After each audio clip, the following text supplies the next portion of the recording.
Hey guys and girls, Poketin King here back with another Flesh and Blood discussion video.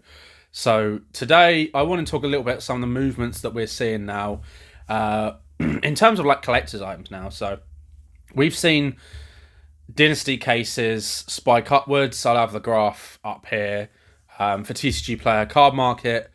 As I've said before in the past, like the graphs aren't very good. So it's not even like worth sort of posting those really. But the price has gone up significantly.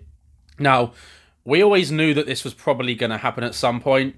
It was just kind of a matter of time. People have been accumulating slowly, I guess.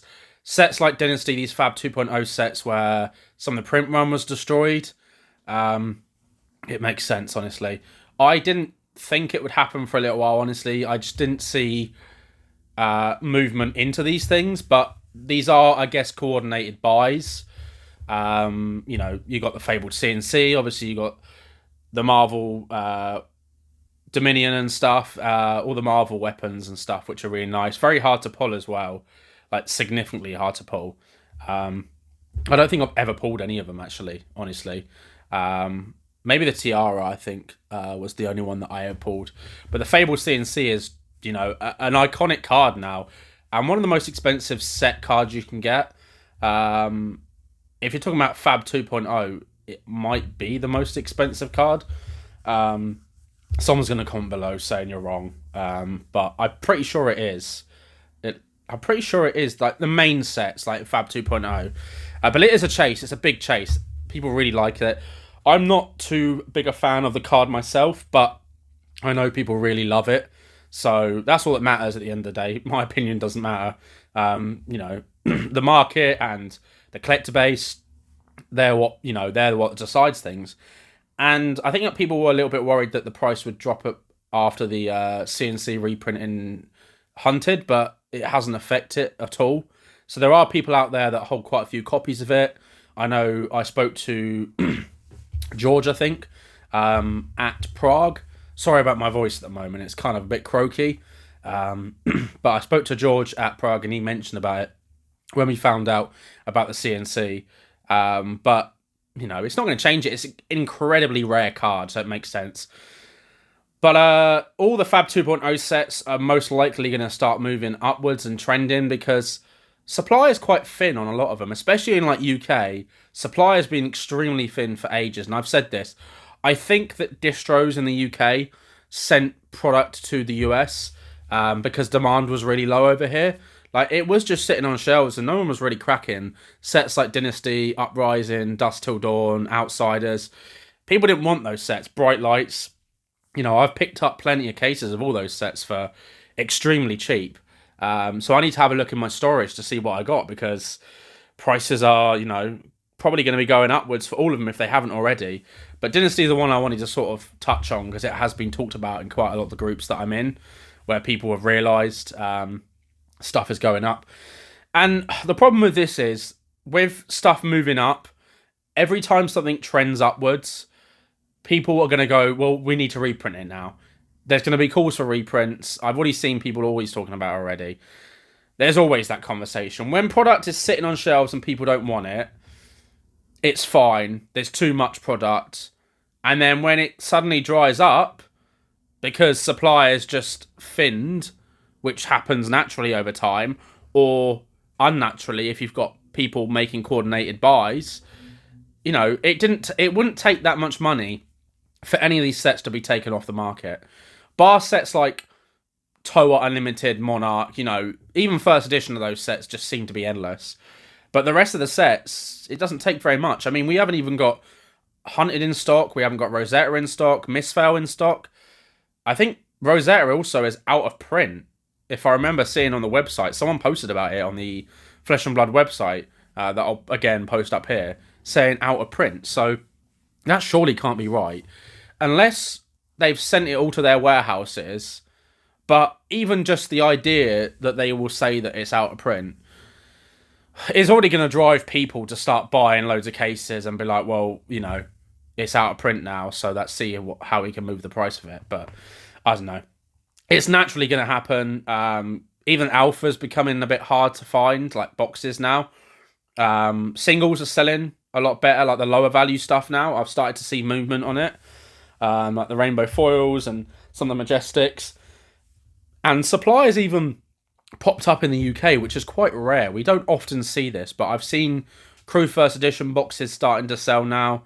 A lot of like alpha, like Arcane Rising, Crucible of War First Edition stuff, more than before. So, but this could also be tied to tax season. It is middle of February now, as I'm recording this, and that always happens. I remember either last year or the year before, we were tracking prices from when I bought my alpha box. It might have been February 23 when I bought my alpha box. The years go by so quickly. As you get older, things go quickly, and I can't tell what time it is anymore. Like, it just moves too quickly. But I remember buying my box. I think I paid $2,300, and then by May it was like $5,500, and we were seeing boxes listed and boxes sold like every week, multiple every week, which doesn't happen. Very rare at all. Very rare to ever see that. And we are at a very low point in alpha boxes where they're below $2,000 now. I think boxes have sold for like 1,700, maybe even less. I've seen case sold for 7,000. Arcane Rising, obviously, Crucible of War, they all became very cheap. Now, the amount of people that are buying these kind of things, and you look at gold foils as well, there are a certain amount of people that buy them, and when they stop buying, then it becomes difficult to sell, and that's when you see prices drop. So I think people were paying attention to other things, whether it might be putting money into Pokemon, because Pokemon has been doing extremely well, or other card games, or non-TCG assets. You know, gold and silver always does well. A lot of these markets are closely linked with crypto market as well. I know the US economy has boomed since Trump, but there's going to be some... With the tariffs going on now, I think there's going to be interesting things in the market moving forward, because the tariffs change a lot. Like, they've got tariffs, I think, Canada, China, places in South America, Europe as well, they're talking about. So it'll be interesting to see. But all this stuff kind of it is linked. It's just, it's kind of hard to find the data that correlates it all. There are people out there that I know that do correlate this data, and they do go through it, and they'll probably do well because of that. But it was only a matter of time when we started seeing things move, and that's what's happening. And I think quite a lot of TCGs were having it. And it, again, as I said, it could be the tax season. You know, people that have got good profits, you know, they've got to do their taxes. Because I know in America you have to file your taxes, I think, before the tax end of year. In the UK, if you do it online, it's a bit different. It's like January. If you do it offline, I think it's October. So it always kind of affects it. But I might try do weekly videos looking at sales data, like I used to. I used to do those market watches videos, but I kind of stopped because I didn't want to be that channel that is only kind of doing market watch videos. And there's nothing going against it. There are some great people out there that do that kind of content. But that's not really the direction that I wanted the channel to go to. So I kind of just stopped doing those as much. But maybe I'll bring it back if people think that, you know, they're worth doing. Because the UK market is very different than the US market, and very different than the European market as well.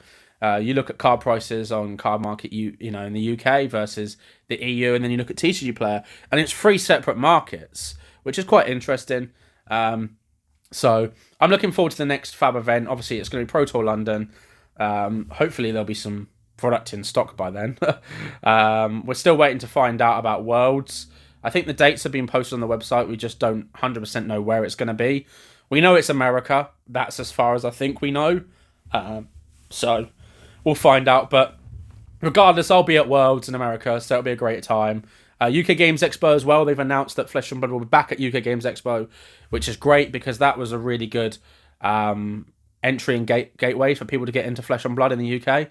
I know people that watch my channel that I've met at Prague, that buy from me, you know, that I've bought from, that I've just kind of connected with, that UK Games Expo was their first exposure to Flesh and Blood. And that's really great for LSS and the marketing push that they've done. I know in the last 12 to 18 months, they've clearly shaken things up in head office and actually got people that's sole focus is essentially you know, to be pushing these events and researching them. So, you know, fair play to LSS for that, because that is great. And the more people we can get into the game, the better. And that kind of goes on to really the movement in these markets, because more players are entering the market. And that means that every set comes out, there's going to be more people that want to buy products. So I know that they are shaking up with pre-releases now, so stores can sell more products on pre-release. So it'll be interesting to see how that works. I assume they'll send them more product, because imagine selling all your product out at pre-release and you have nothing for actual release. So I'm not sure how that works. I don't know. They definitely need to adjust the wave system after the Hunted, because clearly demand for Hunted was higher than they anticipated, judging by the fact that it sold out around the world within a week, which probably is not a good thing. I know a lot, and it was RTN season as well, so a lot of people needed the singles. So I think a lot of people had planned to play these decks and then suddenly couldn't, because they just couldn't get the cards. So it's kind of wild. It was a bit mental, to be honest. I think product has started to hit stores now in the UK and Europe, probably in America as well, which is great. Hopefully we get restocks of Rosetta and Misfail as well. I don't think it goes back to heavy hitters, but you know, if we could have like 4 sets in stock at distro a time, that would be really great. Obviously looking forward to the Guardian set, the Mastery set we're going to be getting. I do think, and I've said this before, I do think we're going to get reprints in that set. I think cards like Sink Below, Fate Foreseen, some of those common staples, I think they're going to be in there. Honestly, I do. Count Your Blessings might be reprinted as well, judging by, you know, they can be, well, they're one of those common staples now, to be honest, where some of these do go for a couple of quid. I'm talking about that when a common or rare is worth more than like a pence, basically. But when obviously these new players are getting into the game, and it's a fair point, because I did have this discussion with people recently, you know, if they want to play set of Sink Belows, and because most people keep their play sets, right? Or they might have multiple play sets because they don't want to take the deck apart. So they're going to have their Sink Belows, they're going to have their Fate Foreseens, but a lot of these new players don't have access to them and they can't get them. You know, I've seen I think it was Sink Below that been selling for like £3, like the one from the Dorinthia deck. Was it the Dorinthia? Yeah, I think it was the Dorinthia Reinhard deck. Or is it the Dromai deck? One of them, I think it might have been the Dromai. One of them actually had like a couple of copies in. But yeah, I think that's probably what they're going to be doing. Obviously, the next Armory deck we got announced is Aurora, I think. I think that's coming in March, so next month. So I'll be interested to see what they have in that. I think the Armory decks are a really good product, and I've talked about that before. I'm hoping we get a Katsu one, and we'll probably get a Dromai one as well, actually. Thinking about it, because they did say dragons were going to return, so that might be, you know, that might be the move. Maybe you pick up your dragons now. You know, the Marvel dragons, they have, I think, started moving back up again. I think because people are speccing, and part of the fun of this game is people speccing, and so many people do it. You know, they'll spec random cards. They think, okay, this might be good. I remember when people were speccing Coax the Commotion because we were waiting for, you know, PV to happen. Still waiting. But yeah, it'll be interesting to see. But yeah, we've got some market movements. It's quite fun to see, honestly, because it feels like some stuff has been quite flat for a while or just declining. And it does show that people do want to put their money into the game, which is good. Obviously, Rudy's pumping Flesh and Blood again. No surprise. It's a playbook. He does it, you know. Are we going to hit Monta 1k again? No. Probably not. Maybe not in our lifetime anyway. And I know that there's a lot of people out there that have got a lot of boxes and cases waiting for it to hit 1k. And I think at that point, a lot of people will be selling on the journey. I know I myself have got a lot of Monarch. But thankfully, you know, a lot of it I did pay retail for. But I have got a video that's going to be coming up about how I almost lost 40k in Flesh and Blood. It's going to be an interesting video. I've recorded bits of it, but I keep cutting things because I'm just not 100% with it. I don't want it to come across as a brag video. I want it to be sort of raw. I want it to be very honest. But it's a conversation I've had with people fairly recently. And I did say I was going to put the video out because there are people wanting it. But it basically touches on when I first got into Flesh and Blood. And I sold out some very rare, expensive Pokemon sealed items to get into Flesh and Blood, and I was inexperienced to Flesh and Blood, so I made some mistakes.